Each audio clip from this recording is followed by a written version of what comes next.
Eloquent ادب کے ویور سے گزارش ہے کہ ہمارے چینل کے پلے لسٹ آپشن کو ایکسپلور کریں اور جتنے بھی آڈیو بکس کمپلیٹ ہو چکے ہیں جیسے داستان ایمن فروشوں کی، شمشیر بے نیام، آخری چٹان اور ایک بت شکن پیدا ہوا، فردوس ابلیس اور نیل بہتا رہا، اندلس کی ناگن، مارکہ کربلا، ان سب آڈیو بکس کو خود بھی سنیں اور زیادہ سے زیادہ شیئر کرنے کی کوشش کریں۔ یہی ہمیں سپورٹ کرنے کا بہترین طریقہ ہے۔ جزاک اللہ۔ بسم اللہ الرحمن الرحیم۔ زمرد کی مشعل کے شعلے کی تپش تھی جو اسے ہوش میں لے آئی تھی، اور اس کے پتھریلے ہونٹوں سے سسکی نکلی تھی، پانی۔ زمرد نے اسے مرا ہوا سمجھ کر مشعل اس کے چہرے کے اتنی قریب کر دی تھی کہ صہیب ثقفی نے چہرہ پرے کر لیا اور پوری طرح ہوش میں آ گیا تھا۔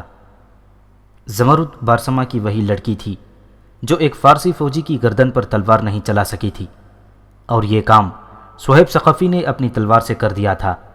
جتنی دیر صہیب ثقفی وہاں موجود تھا، زمرد اسی کو دیکھتی رہی تھی۔ وہ خوبرو عرب نوجوان وہاں سے چلا گیا تو زمرد اسے تصور میں دیکھنے لگی، اور یہ پرنور چہرہ ہر وقت اس کے سامنے رہنے لگا۔ اس رات زمرد اس شک پر جسر کے میدان جنگ میں گئی کہ ہو سکتا ہے اس کا بھائی زخمی یا وہ مردہ مل جائے، تو اس کی نظر اس چہرے پر پڑی جو اس کے ذہن میں نقش ہو گیا تھا، جہاں سب چہرے ایک جیسے لگتے تھے اور ہر چہرے پر موت کا ایک ہی جیسا سایہ تھا۔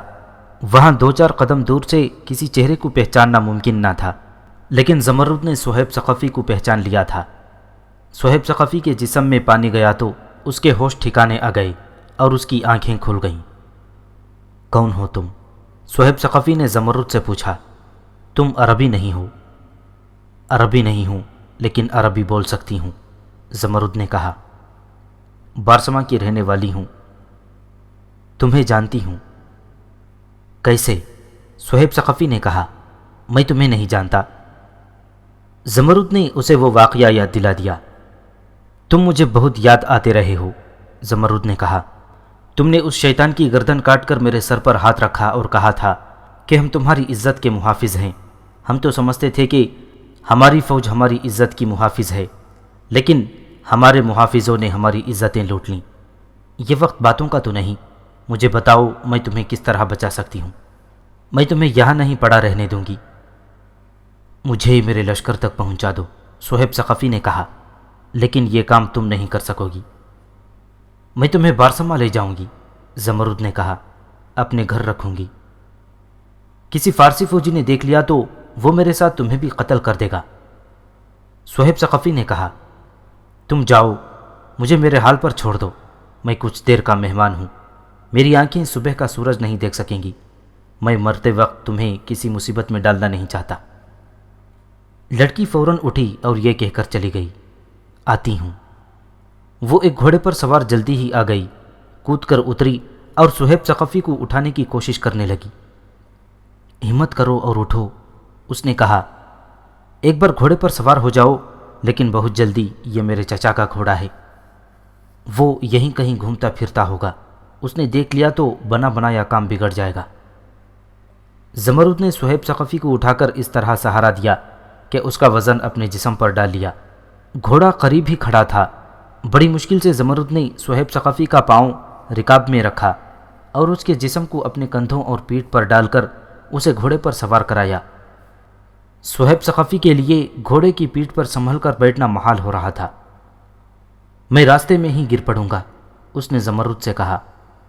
میں تمہیں اکیلا تو نہیں بھیج رہی، زمرد نے کہا، تمہارے ساتھ جاؤں گی۔ وہ گھوڑے پر صہیب ثقفی کے پیچھے سوار ہو گئی اور اس کی پیٹھ اپنے سینے کے ساتھ لگا کر اسے اپنے بازوؤں میں لے لیا۔ تم گھوڑے کو قابو میں رکھنا، زمرد نے کہا، میں تمہیں قابو میں رکھوں گی۔ ہوش ٹھکانے رکھنے کی کوشش کرو۔ یہ کیا ہو رہا ہے؟ انہیں ایک للکار سنائی دی، ٹھہر جا زمرد۔ یہ زمرد کے چچا کی آواز تھی جس کا گھوڑا تھا، وہ ان کی طرف دوڑا آ رہا تھا۔ یہ گھوڑا میرے چچا کا ہے، زمرد نے کہا، وہ آ رہا ہے۔ اس نے گھوڑے کو ایڑ لگا کر کہا، سنبھلو ذرا، پل کی طرف۔ گھوڑا لاشوں کو رونتا پھلانگتا کشتیوں کے پل پر جا پہنچا۔ زمرد نے مشل پھینک دی۔ زمرد کا چچا چیختا چلاتا رہ گیا اور گھوڑا پل پار کر گیا۔ فارس کے دارالحکومت مدائن میں ایک پراسرار ڈرامہ زمین کے نیچے نیچے چل رہا تھا اور یہ ملکہ فارس اور رستم کے گرد گھومتا تھا۔ پہلے بیان ہو چکا ہے کہ پران نے سلطنت کے تمام اندرونی اور بیرونی امور، دفاع اور جارحیت کے فیصلوں کے اختیارات رستم کو دے دیے تھے۔ اس کی اپنی حیثیت برائے نام ملکہ کی سی رہ گئی تھی۔ وہ اور رستم زیادہ وقت اکٹھے گزارتے تھے، اور یہ شک ہی نہیں بلکہ شاہی حلقوں کا یہ مشاہدہ تھا کہ رستم اور پران کے سرکاری تعلقات ذاتی دوستی کا رنگ اختیار کر گئے تھے، اور یہ دوستی قابل اعتراض حدود میں داخل ہو چکی تھی۔ مدائن میں فارس کے 2 جرنیل اور بھی تھے، فیروزان اور مہران۔ وہ بھی بہمن جادویہ اور جالینوس کے پائے کے جرنیل تھے، لیکن رستم نے انہیں نظر انداز کر کے بہمن جادویہ اور جالینوس کو زیادہ اہمیت دیتا تھا۔ فیروزاں اور مہران کے دلوں میں خلش پرورش پا رہی تھی، جو اس وقت ابھر کر سامنے آ گئی جب رستم نے بہمن جادویہ اور جالیناس کو ہی ہاتھی دے کر مسلمانوں کے خلاف بھیج دیا۔ یہ فوج مدائن سے نکل گئی تو رستم اور پران جو کچھ دور تک فوج کے ساتھ گئے تھے واپس محل میں آئے۔ فیروزان نے اپنے ایک آدمی سے کہا کہ رستم ادھر ادھر ہو جائے تو اسے اطلاع دے۔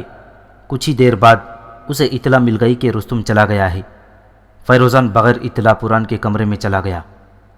ملکہ فارس کو میری یہ جرت اچھی تو نہیں لگی ہوگی کہ میں بغیر اطلاع اندر آ گیا ہوں، فیروزان نے کہا۔ بیٹھو فیروزان، ملکہ فارس پران نے کہا۔ تمہارا بغیر اطلاع اندر آ جانا تو اتنا برا نہیں لگا، لیکن مجھ تک کچھ ایسی باتیں پہنچی ہیں جو مجھے اور رستم کو بہت بری لگی ہیں۔ اس سے پہلے کہ میں وہ باتیں پوچھوں جو ملکہ عالیہ کو بری لگی ہیں، فیروزان نے کہا، میں یہ پوچھنا ضروری سمجھتا ہوں کہ رستم کون ہے؟ کیا وہ شاہی خاندان کا فرد ہے؟ کیا وہ کسریٰ کی نسل سے ہے؟ وہ میرے اور مہران جیسا ایک جرنیل تھا۔ کیا تم نہیں جانتے کہ اسے میں نے اختیارات دیے ہیں؟ پران نے کہا۔ اور کیا تم یہ نہیں جانتے کہ میں نے یہ فیصلہ سلطنت فارس کی سلامتی اور بقا کے لیے کیا ہے؟ میں اس روز اپنے آپ کو ملکہ فارس سمجھوں گی جس روز میرے کانوں میں یہ خبر پڑے گی کہ اب کوئی زندہ مسلمان فارس کی سرزمین پر نہیں رہا اور فارس کے کھوئے ہوئے علاقے واپس لے لیے گئے ہیں۔ ملکہ فارس، فیروزان نے کہا، اگر آپ کے اور رستم کے انداز و اطوار یہی رہیں تو وہ دن کبھی نہیں آئے گا۔ فیروزان، پران نے کہا، معلوم ہوتا ہے تمہارے دل میں رستم کے خلاف ذاتی اناد پیدا ہو گئی ہے۔ نہیں ملکہ عالیہ، فیروزان نے کہا، بات اگر اناد کی ہے تو اناد رستم کے دل میں پیدا ہوا ہے۔ اسے بہمن جادویہ اور جالینوس کے سوا کوئی اور جرنیل نظر ہی نہیں آتا۔ یہ دونوں شکست خوردہ جرنیل ہیں، دونوں پسپا نہیں ہوئے بلکہ اپنی فوج کا ساتھ چھوڑ کر بھاگ آنے والے جرنیل ہیں۔ میں تمہاری شکایت سمجھتی ہوں فیروزان۔ آپ کچھ نہیں سمجھ رہی ملکہ عالیہ، فیروزان نے کہا۔ آپ بھول رہی ہیں کہ فارس کے تخت و تاج پر شاہی خاندان میں کس قدر قتل و غارت ہو چکی ہے۔ اس تخت پر جو بیٹھا وہ قتل ہو گیا۔ میں جانتا ہوں کہ آپ نے رستم کو ساتھ لے کر تخت و تاج کو فوج کا تحفظ دلا دیا ہے، لیکن آپ نے رستم پر اندھا اعتماد کر کے اچھا نہیں کیا، اور پھر اس کے ساتھ ذاتی دوستی پیدا کر کے اور زیادہ برا کیا ہے۔ ملکہ عالیہ، میرے دل میں فارس کی محبت اور درد ہے۔ میری وفاداری فارس کے ساتھ ہے، آپ کے ساتھ نہیں۔ میں یہ کہنے سے ذرا سا بھی نہیں ڈروں گا کہ رستم پر آپ کے حسن و جوانی کا نشہ طاری ہو گیا ہے۔ آپ اسے خوش اور مطمئن رکھنا چاہتی ہیں، اس لیے آپ نے اسے اجازت دے رکھی ہے کہ وہ آپ کے اس خوبصورت جسم کے ساتھ کھیلے اور دل بہلائے۔ فیروزان، پران نے غصے سے بھڑکتے ہوئے کہا، اپنی حیثیت کو پہچانو، مت بھولو کہ میں اس ملک کی ملکہ ہوں اور تم ملازم۔ تم مجھ پر اتنا گھٹیا الزام عائد کر رہے ہو۔ ملکہ فارس، فیروزان نے بے خوف و خطر کہا، میں جو کچھ کہہ رہا ہوں سوچ سمجھ کر کہہ رہا ہوں۔ آپ کون سے فارس کی ملکہ ہیں؟ وہ فارس جس کی فوجیں مسلمانوں کے آگے آگے بھاگی چلی جا رہی ہیں اور جس کے جرنیل اپنی فوج سے پہلے میدان چھوڑ کر بھاگ آئے ہیں، اور اس فارس کی آپ ملکہ ہیں جو آدھے سے زیادہ مسلمانوں کے قبضے میں چلا گیا ہے۔ میں بہت دور کی سوچ رہا ہوں ملکہ عالیہ۔ اگر مدائن پر بھی مسلمانوں کا قبضہ ہو گیا تو وہ ساری دنیا کو سنائیں گے اور ڈرائیں گے کہ کس طرح پرویز نے ان کے رسول صلی اللہ علیہ وسلم کا خط پھاڑ دیا تھا، اور ان کے رسول نے کہا تھا کہ سلطنت فارس بھی اسی طرح ٹکڑے ٹکڑے ہو کر بکھر جائے گی۔ مسلمان کہیں گے کہ دیکھو اللہ کے رسول کی توہین کرنے والوں پر کیسا عذاب نازل ہوتا ہے، میں عرب کے محمد صلی اللہ علیہ وسلم کی پیشن گوئی پوری نہیں ہونے دوں گا۔ تم جا سکتے ہو، پران نے شاہی جلال سے کہا، میں رستم کے ساتھ بات کروں گی۔ فیروزان کمرے سے نکل گیا۔ ادھر بہمن جادویہ اور جالینوس اپنی فوج کے ساتھ، جس میں ہاتھی بھی تھے، فرات کے کنارے مروحہ کے مقام سے کچھ دور پہنچ چکے تھے۔ انہوں نے ابو عبید کے لشکر کے خلاف معرکہ آرا ہونا تھا، جو معرکہ جسر کے نام سے مشہور ہوا اور مسلمانوں کی پسپائی پر ختم ہوا تھا۔ سورج غروب ہونے سے کچھ دیر پہلے مدائن میں فوج کو ایک جگہ اکٹھا کر لینے کے لیے نقارہ بجنے لگا۔ شہر کے لوگوں پر خوف طاری ہو گیا۔ وہ سمجھے کہ مسلمان آ گئے ہیں اور وہ شہر کو محاصرے میں لے رہے ہیں۔ فوج کے جرنیل اور سپاہی بڑی تیزی سے تیار ہو کر میدان میں جمع ہونے لگے۔ ان کے افسروں نے انہیں جیشوں اور دستوں کو ترتیب میں کھڑا کر دیا تھا۔ رستم گھوڑے پر سوار آتا نظر آیا، اس کے پیچھے اس کے گھڑ سوار محافظ تھے۔ رستم فوج کے اجتماع کے سامنے رکا اور فوج پر نظر دوڑائی۔ فوج پر سناٹا طاری ہو گیا تھا۔ ملکہ فارس کا ایک حکم کان کھول کر سن لو، رستم نے بلند آواز سے کہا۔ فوج کے کسی بڑے سے بڑے افسر اور کسی ادنا سے ادنا سپاہی کو اجازت نہیں کہ وہ ملکہ عالیہ پران تخت کے ساتھ محل میں جا کر یا کہیں باہر براہ راست بات کرے۔ اگر کسی نے کوئی مشورہ دینا ہو تو اپنے کسی عہدیدار کو دے، کسی کو کوئی شکایت ہو تو وہ بھی اپنے عہدیدار سے کرے، تمہاری شکایت اوپر پہنچ جائے گی۔ کیا تم دیکھ نہیں رہے کہ فارس پر کتنا برا وقت آن پڑا ہے؟ آدھے ملک پر عربوں کا قبضہ ہو گیا ہے۔ اس کا ذمہ دار کون ہے؟ تم اور صرف تم۔ فوج ہر میدان سے تم بھاگے ہو، جرنیل بھاگے ہیں، ان سے کم درجے افسر بھاگے ہیں۔ یہ وہ فوج تھی جس نے روم کے ہرقل کو میدان سے بھگایا تھا۔ رومیوں سے بڑھ کر طاقتور کون تھا؟ ہم نے اس اتنی بڑی جنگی طاقت پر دھاک بٹھا دی تھی۔ آج وہ دہشت جو فارس نے رومیوں پر ہی نہیں بلکہ ساری دنیا پر طاری کر دی تھی، وہ عرب کے بے مایا اور بے نام بدوؤں نے تم پر طاری کر دی ہے۔ میں نے سنا ہے کہ تمہیں اطلاع ملتی ہے کہ عرب آ رہے ہیں تو تم خوف سے کانپنے لگ جاتے ہو۔ عجمی ایسے بزدل تو نہیں تھے کہ عربوں سے ڈر جاتے۔ اب میں نے عربوں کو ہمیشہ کے لیے کچل دینے کے لیے ہاتھی بھیجے ہیں، اور میں نے 2 ایسے جرنیل بھیجے ہیں جو فرات کے پانی کو عرب کے مسلمانوں کے خون سے لال کر کے آئیں گے۔ ان میں ایک بہمن جادویہ ہے اور دوسرا جالینوس۔ لیکن مدائن میں ایسے لوگ موجود ہیں جن کی دلچسپی اور وفاداری فارس کے ساتھ نہیں بلکہ اپنی ذات اور اپنی اقتدار کے ساتھ ہے۔ وہ حاسد ہیں، وہ ملکہ فارس کو میرے خلاف بھڑکا رہے ہیں کہ مجھے ان اختیارات سے محروم کر دیا جائے جو ملکہ عالیہ نے مجھے دیے ہیں۔ خاموش رہ رستم، ایک آواز گرجی، اقتدار کا بھوکا تو خود ہے۔ فوج کے اجتماع پر سناٹا طاری ہو گیا۔ وہ مدائن کے جرنیل فیروزان کی آواز تھی۔ وہ اپنا گھوڑا دوڑا کر رستم کے گھوڑے کے قریب لے گیا اور فوج کی طرف منہ کر لیا۔ میں اپنے سے اعلیٰ درجے کے سالار کی شان میں گستاخی کر رہا ہوں، فیروزان نے کہا۔ میں اس جرم کی سزا قبول کرتا ہوں، لیکن سچ کہنے سے باز نہیں آؤں گا۔ میں رستم سے پوچھتا ہوں، کیا اس نے ایک بزرگ سے نہیں کہا تھا کہ اس نے اقتدار کی ہوس اور حکومت کے لالچ میں سلطنت کی ذمہ داریاں سنبھال لی ہیں؟ رستم اپنے آپ کو علم نجوم کا ماہر سمجھتا ہے۔ اس نے اس بزرگ سے کہا تھا کہ نجوم کا علم بتاتا ہے کہ سلطنت فارس کا انجام ٹھیک نہیں ہوگا۔ میں بتاتا ہوں کہ انجام کیوں ٹھیک نہیں ہوگا۔ اگر اس شخص کی نیت ٹھیک ہو جائے تو سلطنت کا انجام بھی ٹھیک ہو جائے گا۔ یہ بہمن جادویہ اور جالینوس کو اتنے طاقتور جرنیل سمجھتا ہے کہ وہ فرات کے پانی کو عربوں کے خون سے لال کر آئیں گے۔ تم جانتے ہو کہ یہ دونوں جرنیل عربوں سے شکست کھا کر بھاگے ہوئے ہیں۔ رستم خود محاذ پر کیوں نہیں جاتا؟ صرف اس لیے کہ یہ پران تخت کے ساتھ جو برائے نام ملکہ ہے عیش و عشرت میں مصروف ہے۔ اسے گرفتار کر لو، رستم نے نیام سے تلوار نکال کر کہا۔ میں اپنی توہین برداشت کر لوں گا، ملکہ عالیہ کی شان میں گستاخی برداشت نہیں کروں گا۔ رستم کے پیچھے کھڑے 4 گھڑ سوار محافظ فیروزان کی طرف بڑھے۔ فیروزان نے تلوار نکال لی۔ مجھے گرفتار کرنے کے لیے خود آگے آ رستم۔ فیروزان نے رستم کو للکار کر کہا۔ خبردار! فوج کے اجتماع میں ایک اور آواز گرجی۔ فیروزان کے قریب کوئی نہ آئے۔ 4-5 گھڑ سوار سامنے آ گئے۔ سواروں کے ہاتھوں میں تلواریں تھیں۔ انہوں نے فیروزان کو اپنے حصار میں لے لیا۔ اس کے ساتھ ہی فوج میں ہڑبڑ مچ گئی۔ ہم فیروزان کے ساتھ ہیں۔ فیروزان سچ کہتا ہے۔ رستم ہمارا بادشاہ ہے۔ ہم رستم کے ساتھ ہیں۔ فیروزان غدار ہے۔ رستم سب سے بڑا غدار ہے۔ دیکھتے ہی دیکھتے فوج 2 حصوں میں بٹ گئی۔ جس ترتیب میں فوج کھڑی تھی وہ درہم برہم ہو گئی۔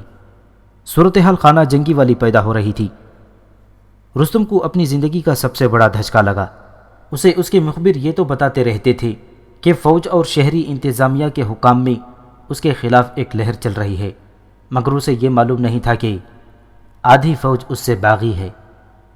یہ فیروزان اور مہران کی خفیہ کوششوں کا نتیجہ تھا کہ مدائن میں رستم کی اتنی زیادہ مخالفت پیدا ہو گئی تھی۔ رک جاؤ! رستم اس شور و غل میں چلانے لگا۔ رک جاؤ! میری پوری بات سن لو۔ ایک دوسرے کے خلاف تلواریں نہ نکالنا۔ نہیں سنیں گے، نہیں سنیں گے۔ یہ ہجوم کا شور تھا۔ ایک طرف سے ایک گھوڑا دوڑتا آیا اور فوج کے دونوں حصوں کے درمیان جا رکا۔ اس پر ملکہ فارس پوران تخت سوار تھی۔ زرتشت کے پجاریوں! پوران نے چلا چلا کر کہا، کیا ہو گیا ہے تمہیں کہ تم اپنا ہی خون بہانے پر آ گئے ہو؟ اپنے ملک کے ٹکڑے کرنے سے پہلے اپنی تلواروں سے میرے جسم کے 2 ٹکڑے کر دو۔ کیا تم بھول گئے ہو کہ میں نے فارس کے تخت و تاج کو خون خرابے سے کس طرح روکا تھا؟ میں نے اپنے ملک کی سلامتی کی خاطر شادی نہیں کی۔ میں نے فارس کو دشمنوں سے بچانے کے لیے اپنے اختیارات فوج کے حوالے کر دیے ہیں۔ میں نے اپنے آپ کو کبھی ملکہ نہیں سمجھا۔ اگر تم سمجھتے ہو کہ رستم ان اختیارات کے اہل نہ تھا جو میں نے اسے دیے ہیں، تو مجھے موقع دو کہ میں اپنی غلطی کا ازالہ کر سکوں۔ میں اپنا حکم نہیں چلاؤں گی، تمہاری سنوں گی اور تمہاری مانوں گی۔ ایک عورت کی چیخ و پکار سن کر ایک دوسرے کے خلاف بھپرے ہوئے فوجی خاموش ہو گئے۔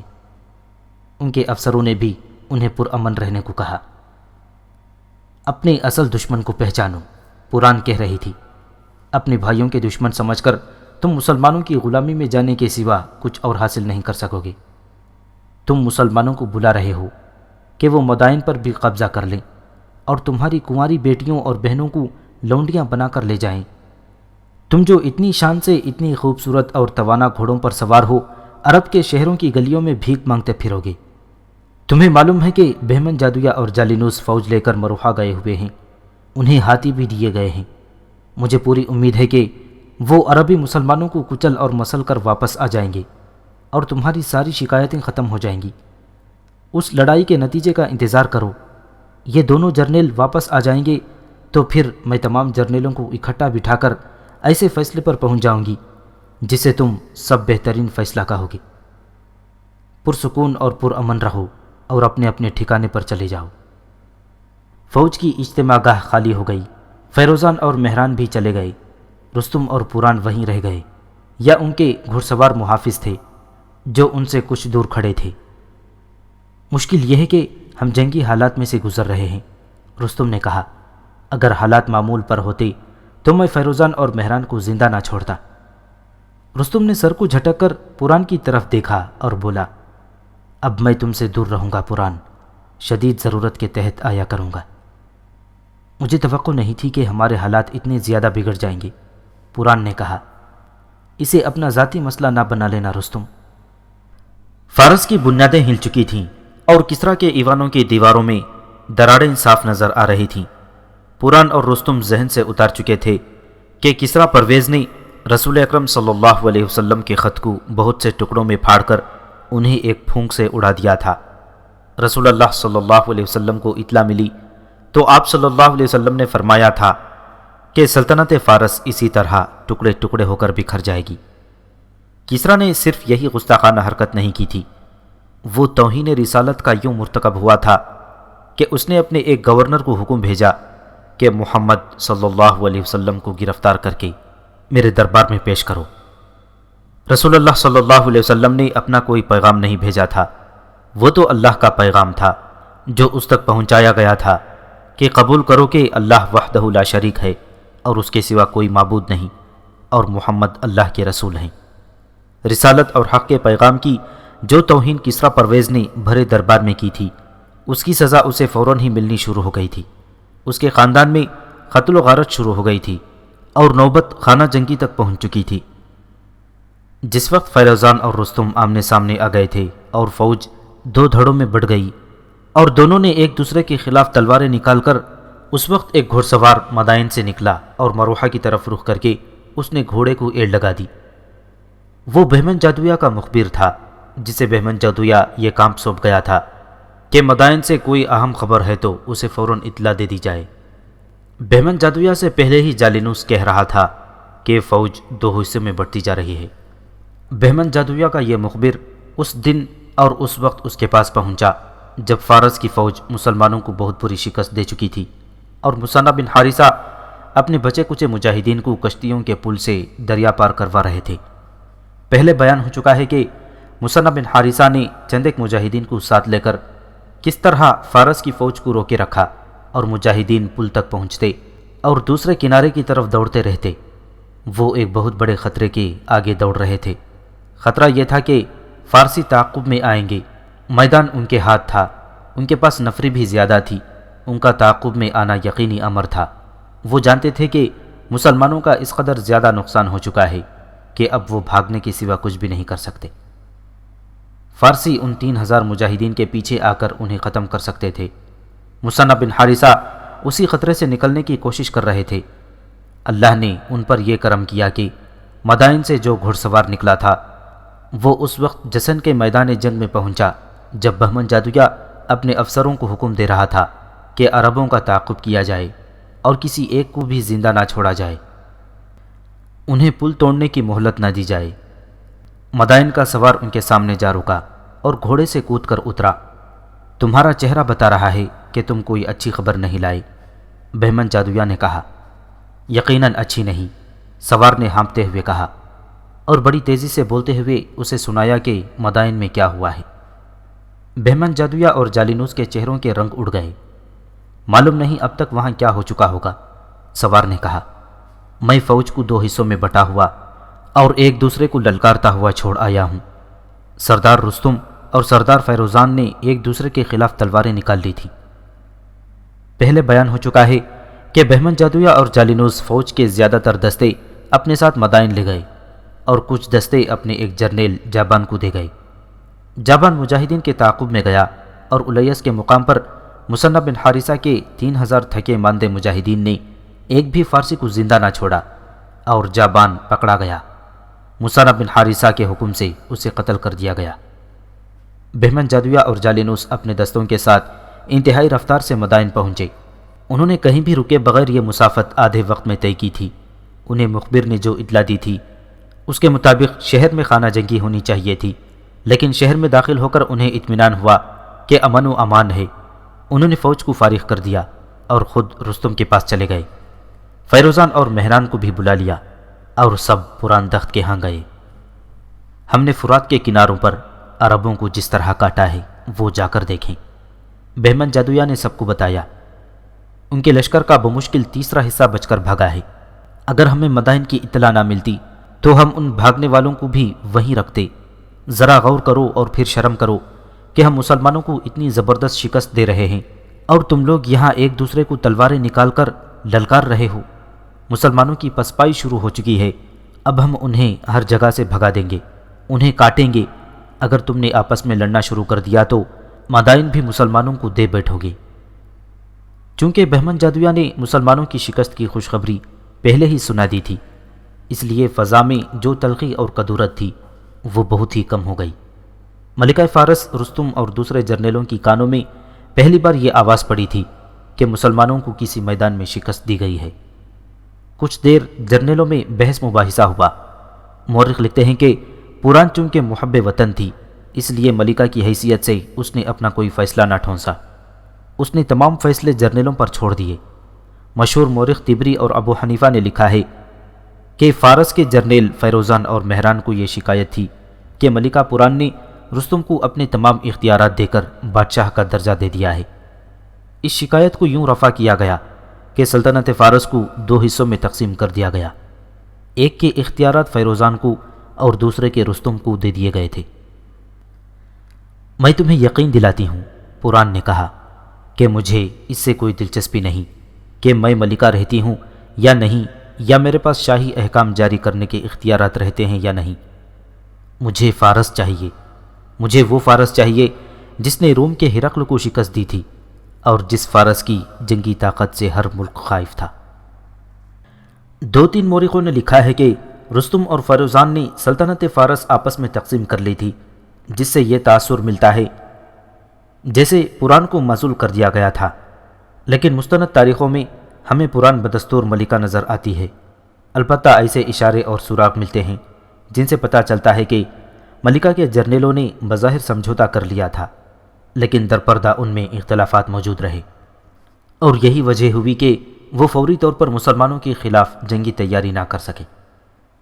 جرنیلوں کے اس سمجھوتے نے یہ طے پایا کہ مہران تمام فوج کی کمان سنبھالے گا اور اس وقت تک فوجوں کو جو جانی اور مالی نقصان ہو چکا ہے وہ پورا کرے گا۔ جس وقت مدائن میں فارسی جرنیل آپس کے اختلافات ختم کرنے میں مصروف تھے اور پران ان کو فارس کی گرتی ہوئی عمارت کو سنبھالنے کی تلقین کر رہی تھی، اور بہمن جادویہ نے کہا تھا کہ جابان مسلمانوں کے تعاقب میں گیا ہے اور وہ انہیں بھی ان کے خون میں نہلا کر آئے گا، اس وقت مثنہ بن حارثہ کے 3000 مجاہدین جابان کی فوج کو اس کے خون میں ڈبو چکے تھے۔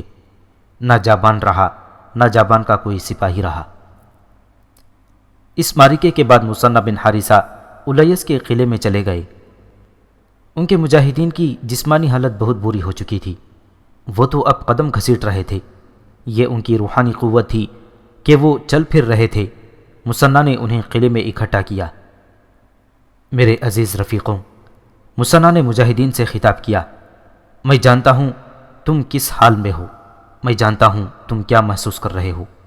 تم غمگین ہو اپنے ان ساتھیوں کے لیے جو جسر کی لڑائی میں شہید ہو گئے تھے۔ نکال دو غم اپنے دلوں سے، انہیں مردہ نہ سمجھو جنہوں نے اللہ کی راہ میں جانیں دی ہیں، وہ زندہ ہیں اور تمہارے ساتھ ہیں۔ تم نے جابان فارسی کی پوری فوج کو کاٹ کر اپنے ساتھیوں کے خون کا انتقام لے لیا ہے۔ تمہارے شہید ساتھی تمہارے ساتھ تھے، ان کی روحیں تمہارے ساتھ تھیں، ورنہ تم اپنے ٹوٹے پھوٹے جسموں سے اتنی بڑی فوج کو لاشوں کا ڈھیر نہ بنا سکتے۔ تاریخوں میں لکھا ہے کہ مثنہ بن حارثہ جب بول رہے تھے تو صاف پتہ چلتا تھا کہ ان کا سانس پھولا ہوا ہے اور وہ بولنے میں دشواری محسوس کر رہے ہیں۔ معرکہ جسر میں جب مثنہ بن حارثہ مجاہدین کو پل سے گزر رہے تھے تو کسی فارسی نے ان پر برچھی پھینکی تھی۔ مثنہ نے زنجیروں والی زرہ پہن رکھی تھی، برچھی سے زنجیر کی کڑی ٹوٹ کر ان کے جسم میں داخل ہو گئی تھی۔ برچھی پہلو میں لگی تھی، وہاں سے 1-2 پسلیاں ٹوٹ گئی تھیں۔ اس وقت پرچم مثنہ کے پاس تھا جو انہوں نے گرنے نہیں دیا۔ انہیں زخم کی باقاعدہ مرہم پٹی کی مہلت ہی نہیں ملی تھی۔ انہوں نے اتنی سی مرہم پٹی کی تھی کہ زخم میں کپڑا ٹھونس کر اوپر سے کپڑا باندھ دیا تھا۔ انہیں الیس تک کی مسافت طے کرنی پڑی اور الیس میں خونریز اور گھمسان کی لڑائی بھی کرنی پڑی۔ زخم سے خون نکلتا رہا اور جسم کے اندر بھی خون بھرتا رہا۔ وہ اپنے مجاہدین کی حوصلہ افزائی کے لیے خطاب کر رہے تھے کہ زخم میں درد کی شدید ٹھیس اٹھی اور دم گھٹتا محسوس ہوا۔ وہ آگے نہ بول سکے اور گھوڑا ایک طرف موڑ کر اس طرف چلے گئے جہاں انہوں نے قیام کرنا تھا۔ الیس ایک قلعہ تھا اور ایک بڑا قصبہ بھی، وہاں جراح اور طبیب موجود تھے۔ وہ دوڑتے پہنچے اور زخم کی باقاعدہ مرہم پٹی کر دی۔ طبیب اور جراح نے انہیں سختی سے کہا کہ وہ مکمل آرام کریں، کسی لڑائی میں شریک نہ ہوں اور گھوڑ سواری زخم ٹھیک ہونے تک نہ کریں۔ مکمل آرام کا وقت نہیں، مثنہ بن حارثہ نے کہا، تم لوگ اپنا کام کرو اور مجھے میرے کام سے نہ روکو۔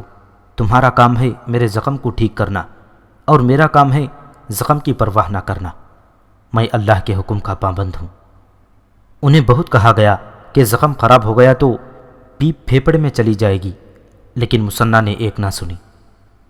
سورج غروب ہونے کو تھا جب زمرد گھوڑے پر سوار الیس کے دروازے پر پہنچی۔ اس نے صہیب ثقفی کو گھوڑے پر اپنے آگے بٹھا رکھا تھا۔ وہ بے ہوش تھا، قلعے کا دروازہ بند ہو چکا تھا۔ مثنہ نے حکم دیا تھا کہ دروازہ کسی کے لیے نہ کھولا جائے۔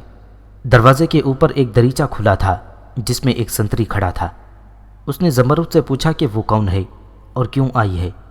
سنتری نے یہ بھی کہا کہ دروازہ نہیں کھلے گا۔ دروازہ نہیں کھلے گا تو تمہارے اس مسلمان ساتھی کی زندگی کا دروازہ بند ہو جائے گا۔ زمرد نے کہا، میں اسے جسر کے میدان جنگ سے اٹھا کر لائی ہوں۔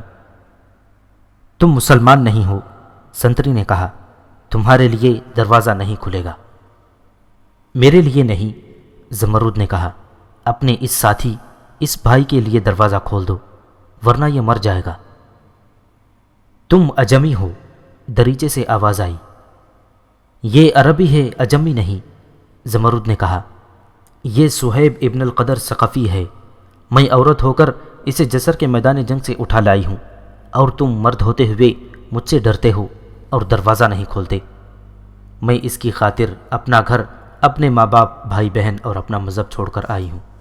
کیا تم یہ چاہتے ہو کہ میں تمہارے ساتھی کو یہاں پھینک کر اپنے مذہب میں واپس چلی جاؤں؟ کیا یہ ہے تمہارا مذہب؟ خدا کی قسم، دریچے سے نہیں بلکہ اوپر دیوار سے ایک آواز آئی۔ ایک عورت یہ شکوہ لے کر نہیں جائے گی کہ مسلمانوں کے ہاں اسے پناہ نہیں ملی تھی۔ تیری قربانی کا تجھے پورا صلہ ملے گا۔ یہ آواز بڑی زور سے گرجی، دروازہ کھول دو۔ دروازہ کھل گیا۔ زمرد نے گھوڑے کو 1.5 دن کی مسافت میں اتنا کم آرام دیا تھا کہ قلعے کا دروازہ کھلا تو گھوڑا قدم نہیں اٹھاتا تھا۔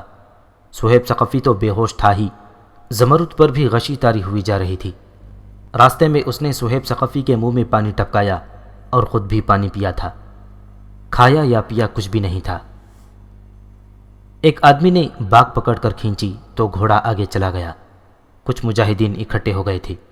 ان سب نے صہیب ثقفی کو پہچان لیا۔ انہوں نے اسے گھوڑے سے اتارا اور طبیب کے ہاں لے گئے۔ مثنیٰ بن حارثہ کو اطلاع دی گئی کہ بارسما کی ایک آتش پرست لڑکی اپنے ایک مجاہد کو جسر کے میدان سے اٹھا کر لے آئی ہے۔ مثنیٰ نے کہا کہ اسے فوراً لے آؤ۔ زمرد کو مثنیٰ بن حارثہ کے کمرے میں لے گئے۔ اس نے مثنیٰ کا دایاں ہاتھ اپنے دونوں ہاتھوں میں لیا، اپنی آنکھوں سے لگایا، پھر چوما اور ہاتھ چھوڑ کر پیچھے ہٹ آئی۔ مثنیٰ نے اس کے چہرے کو بہت غور سے دیکھا اور ان کے ماتھے پر شکنیں آ گئیں۔ وہ کچھ یاد کرنے کی کوشش کر رہے تھے۔ خدا کی قسم، یہ چہرہ میرے لیے غیر مانوس نہیں، مثنیٰ بن حارثہ نے کہا اور زمرد سے پوچھا، میں نے تمہیں کہاں دیکھا تھا؟ تھکن کے اتنے گہرے سائے تمہارے چہرے کی معصومیت کو چھپا نہیں سکے۔ آپ بھول سکتے ہیں، زمرد نے کہا، میں آپ کو بھول نہیں سکتی۔ وہ دن یاد کریں جب آپ بارسما آئے تھے اور میرے وطن کے ان فوجیوں کے سر تن سے جدا کر دیے تھے جنہوں نے عورتوں کو بے آبرو کر دیا تھا۔ آپ نے اپنی تلوار مجھے دے کر کہا تھا کہ اس فوجی کی گردن اپنے ہاتھوں کاٹ دو اور اپنی آبرو کی بربادی کا انتقام لو۔ میں نے تلوار اوپر اٹھائی تھی لیکن تم نے تلوار نیچے کر لی تھی، مثنیٰ بن حارثہ نے کہا، اور تم نے رونا شروع کر دیا تھا۔ پھر میرے ایک مجاہد نے جوش غیرت میں آ کر آگے بڑھ کر اس فارسی کی گردن صاف کاٹ دی تھی۔ میں آپ کے مجاہد کو نہ بھول سکی، زمرد نے کہا۔ دن کو تصوروں میں اور رات کو خوابوں میں اسے دیکھتی رہی۔ میں سوچتی تھی کہ اسے کیا انعام دوں، اس کے اس احسان کا کیا صلہ دوں، لیکن میں مجبور اور بے بس تھی۔ مجھے معلوم نہیں تھا کہ مسلمان جس اللہ کو مانتے ہیں وہ اس مجاہد کو صلہ دے گا، اور اللہ نے اسے صلہ دینے کا ذریعہ مجھے بنایا۔ میں اسے لاشوں میں سے اٹھا کر لائی ہوں۔ میں لوگوں کے ساتھ رات کو میدان جنگ میں چلی گئی۔ میں اپنے بھائی کی تلاش میں گئی تھی، لیکن یہ مجاہد نظر آ گیا۔ اسے کچھ دیر بعد مر جانا تھا۔ میرا چچا تو اسے اسی وقت مارنے لگا تھا۔ میں آگے آ گئی اور اسے بچا لیا۔ زمرد نے تفصیل سے سنایا کہ وہ اپنے چچا کا گھوڑا چوری کر کے صہیب ثقفی کو اس پر ڈال کر لے آئی۔ اس نے الیس تک کے سفر کی رودات سنائی۔ میں اتنی دلیر تو نہیں تھی، اس نے کہا، لیکن میرے دل میں اس شخص کی محبت پیدا ہو گئی تھی، یا اس اللہ نے جسے آپ مانتے ہیں میری روح کو روشن کر دیا تھا، یا آپ سب کی عقیدت تھی جو میرے دل میں پیدا ہو گئی تھی، جس نے مجھے دلیر اور نڈر مرد بنا دیا۔ میں آپ کے اللہ کو دل و جان سے مانتی ہوں۔ اگر آپ مجھے قبول کر لیں تو اپنے مذہب میں داخل کر لیں، اور پھر صہیب ثقفی قبول کر لے تو میں باقی عمر اس کی خدمت میں گزار دوں گی۔ میں نے واپس تو جانا نہیں۔ تمہاری دونوں خواہشیں پوری ہوں گی، مثنیٰ بن حارثہ نے کہا۔ سب سے پہلے ہم تمہیں اپنے مذہب میں داخل کریں گے۔ یہاں ہمارے بعض مجاہدین کی بیویاں موجود ہیں، تم ان کے ساتھ رہو گی۔ جب صہیب ثقفی پوری طرح ٹھیک ہو جائے گا تو اس کے ساتھ تمہارا نکاح پڑھا دیا جائے گا۔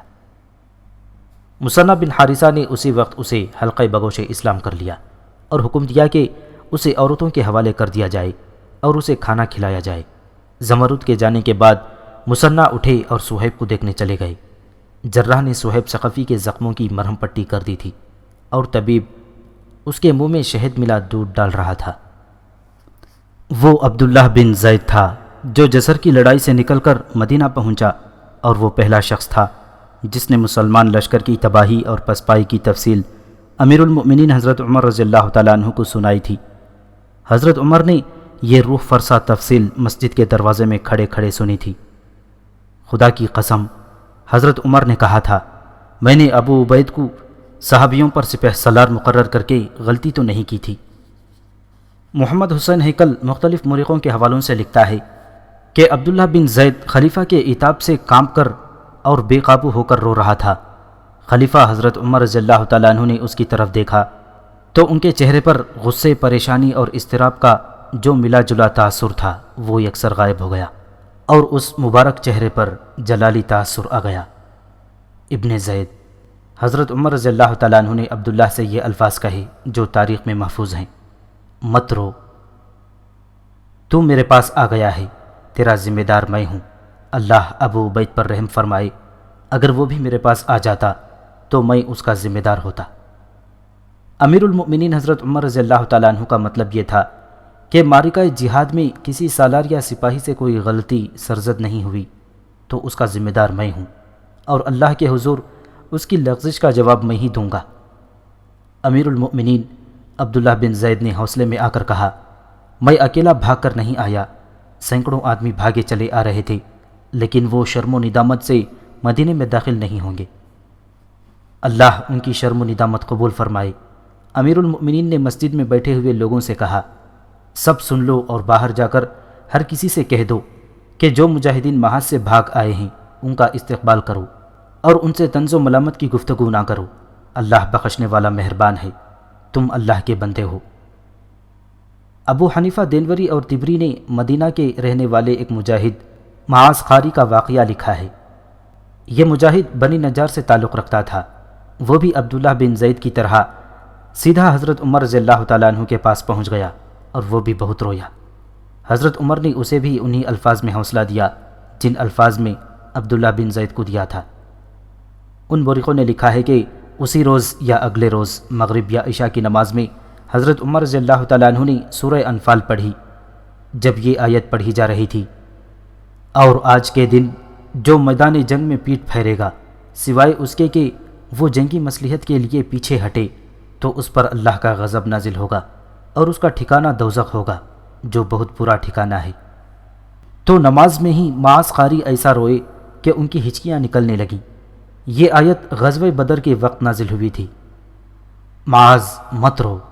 نماز کے بعد حضرت عمر رضی اللہ تعالیٰ عنہ نے اسے کہا، مت رو معاذ، تو میری پناہ میں آ گیا ہے، میں تیرا ذمہ دار ہوں۔ یہ تینوں مورخ لکھتے ہیں کہ امیر المؤمنین کے اس مشفقانہ سلوک کے باوجود معاذ قاری کی جذباتی حالت یہ رہی کہ جب کبھی یہ آیت سنتا تو زار و قطار رونے لگتا۔ دوبارہ محاذ پر جا کر اس کی یہ کیفیت ختم ہوئی تھی۔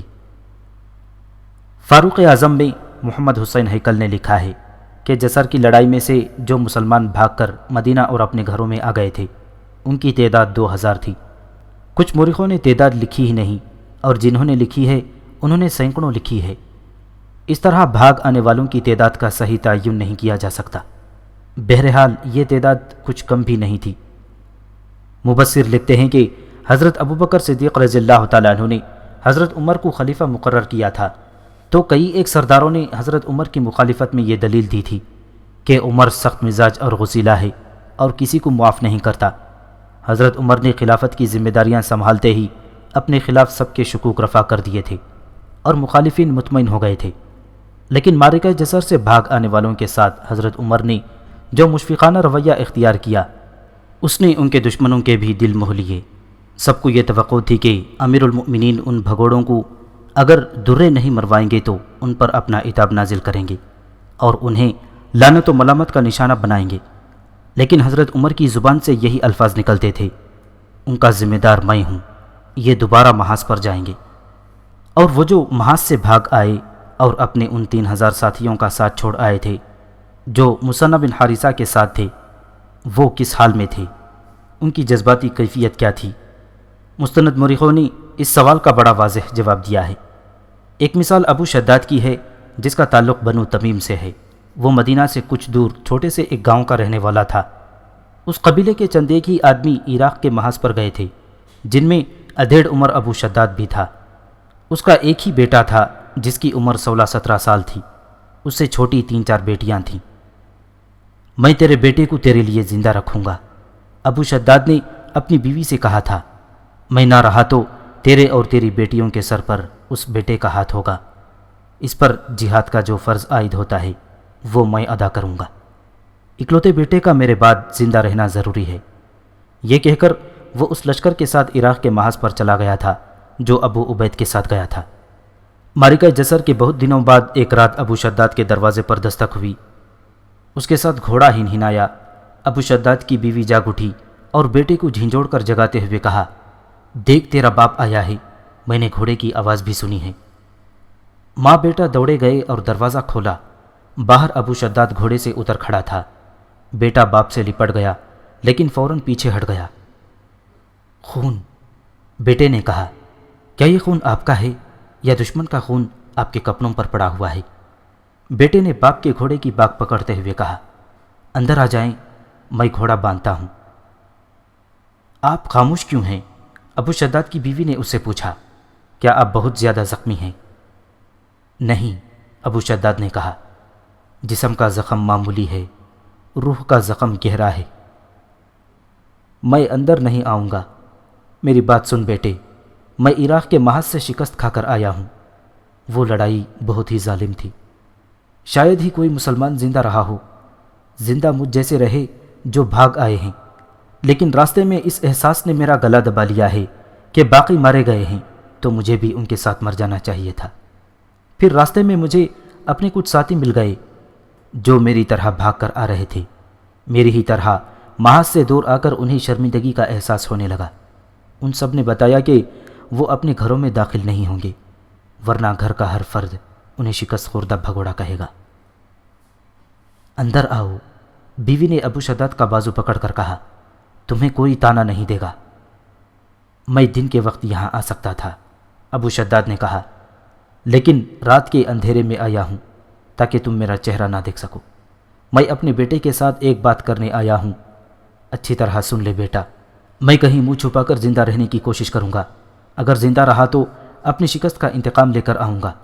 میں چاہتا تھا کہ تو اپنی ماں اور اپنی بہنوں کے سروں پر موجود رہے، لیکن اب سوچتا ہوں کہ مسلمانوں کو ایسی ہی بری ایک شکست اور ہو گئی تو اسلام کا نام و نشان مٹ جائے گا۔ میں شاید بوڑھا ہو گیا ہوں، اب میری جگہ تو لے لے بیٹا۔ میں گھوڑا چھوڑ چلا ہوں، جب بھی مدینہ سے کسی محاذ پر جانے کا بلاوا آئے فوراً پہنچنا اور جس محاذ پر بھیجیں وہاں چلے جانا۔ دل میں یہ جذبہ رکھ کر لڑنا کہ اپنے بزدل باپ کی شکست کا انتقام لینا ہے اور دشمن کو شکست دے کر اللہ سے اپنے باپ کا یہ گناہ بخشوانا ہے کہ وہ محاذ سے بھاگ کر آیا تھا، اپنی ماں اور بہنوں کو اللہ کے حوالے کر جانا۔ وہ گھوڑا اپنے بیٹے کے حوالے کر کے چلا گیا، اس کی بیوی اس کے پیچھے دوڑی۔ ابو شداد نے اسے دھمکی دے کر روک دیا اور رات کی تاریکی میں غائب ہو گیا۔ علامہ شبلی نعمانی رحمۃ اللہ علیہ نے لکھا ہے کہ تاریخ اسلام میں میدان جنگ سے فرار نہایت ہی شاذ و نادر ہی ہوا ہے۔ معرکہ جسر ہی ایک ایسی مثال ہے جس نے تاریخ میں جگہ پالی، کیونکہ مفرورین کی تعداد بہت زیادہ تھی، لیکن ان بھگوڑوں کا یہ عالم تھا کہ مہینوں خانہ بدوش پھرتے رہے، شرم کے مارے اپنے گھروں کو نہیں جاتے تھے، اکثر روتے اور کف افسوس ملتے تھے۔ تاریخوں میں یہ شہادت بھی ملتی ہے کہ حضرت عمر رضی اللہ تعالیٰ عنہ کو پتہ چلا کہ مدینہ اور قرب و جوار کے کچھ مفرور اپنے گھروں میں چھپ گئے اور احساس ندامت سے باہر نہیں نکلتے اور جذباتی طور پر وہ بحالت ماتم رہتے ہیں، تو حضرت عمر ذاتی طور پر ہر ایک کے گھر گئے اور انہیں تسلیاں دے کر ان کی حوصلہ افزائی کی۔